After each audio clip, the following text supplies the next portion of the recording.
Good afternoon, this is HurricaneCities.com with an update on your tropical weather. We're looking at Hurricane Igor, which is located right in this vicinity here.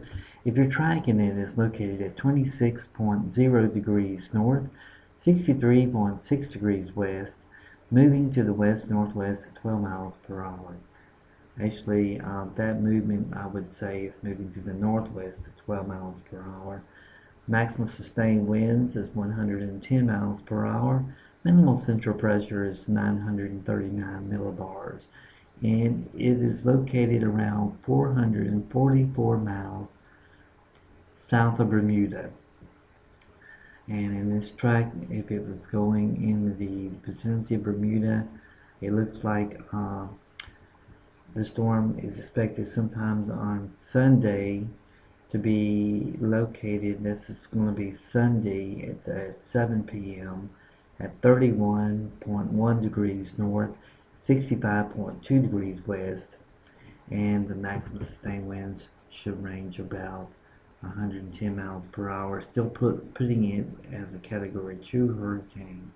Actually, this could have been worse than a Category 2. It could have came in as a Category 4, which would have been devastated to the small island of Bermuda.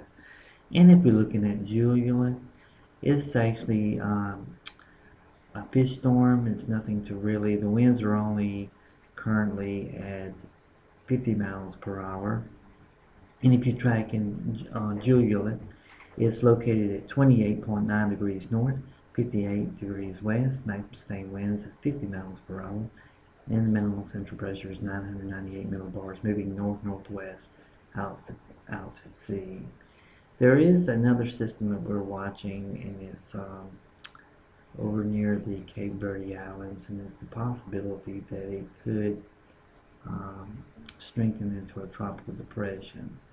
This is located around 12.7 degrees north and 29.6 degrees west, and this is a minimal threat. That's 30% chance that it could possibly turn into a tropical depression. And as we looking into Africa, there's a few more systems that we need to watch. There's one area, and these are beginning to go lower in latitude. So these storms, that once they pull off the coast of Africa, they're getting really, low latitude, and there's a good chance that would move some of these storms into the Caribbean, which we would not want to see. But this is getting toward the end of the Cape Verde season, and that's what you normally would have at this time of the year, toward the end of September. Is storms more focused on the Caribbean and the Gulf of Mexico. And speaking of the Gulf of Mexico, this is the Gulf. The system that we have that we need to watch will be there's some cloudiness and disorganized convection over the coast of Texas. And we do have an area of high pressure which has been dominating the northern Gulf Coast or region right in here. It's been a large area of high pressure. It's pretty dominating. But that is going to be lifting out. Once that happens, we need to keep our eye out on the Gulf of Mexico for signs of development in this area here.